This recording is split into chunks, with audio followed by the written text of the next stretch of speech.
jalala wali kamnu malif chapsite Osono gago si jaladu mana jibite Guyyaa tokko gaafa si galuuf tagabbite Hoime manko dhangalase tana si mata Rabbi hojii sifa kennu gosna legata Ati na miiteef ani si miidhu sin komata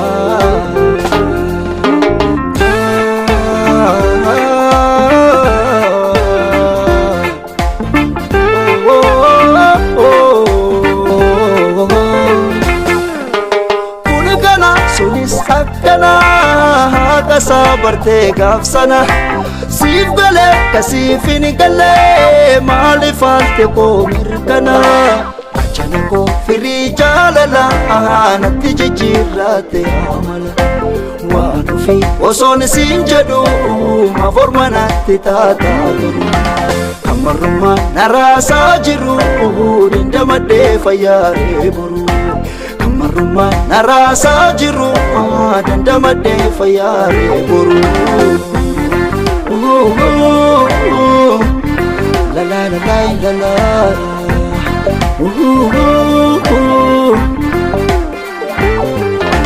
Tuga jiru arga rataka fata sammuki ya golte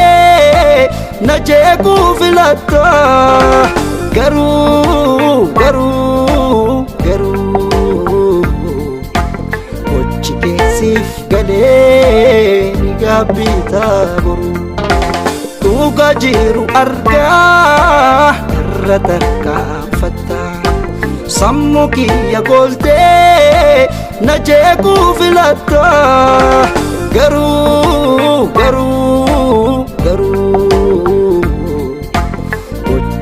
Sif gale hinga pita buru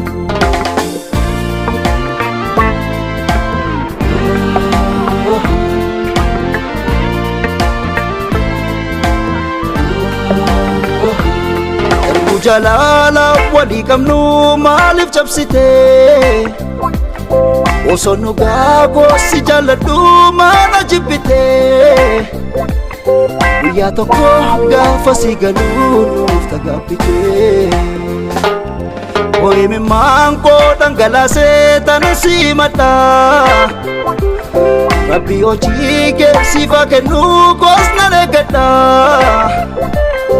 Ati na miiteef ani si miidhu sin komata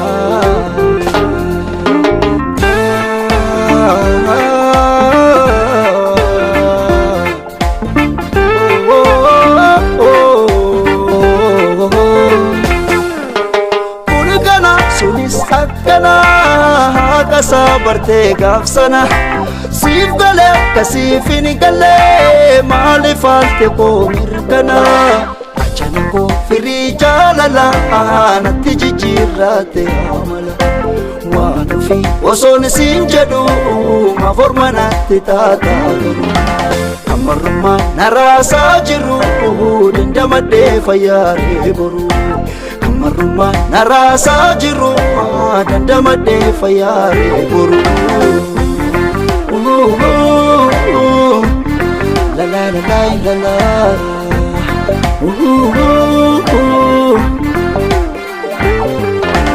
Tuga jiru arga rataka fata sammuki ya golte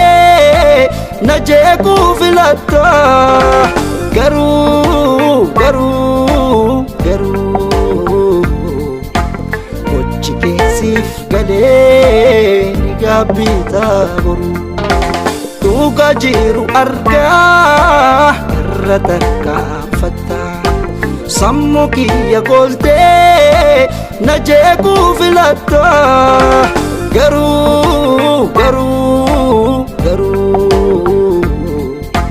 Kochike sif gale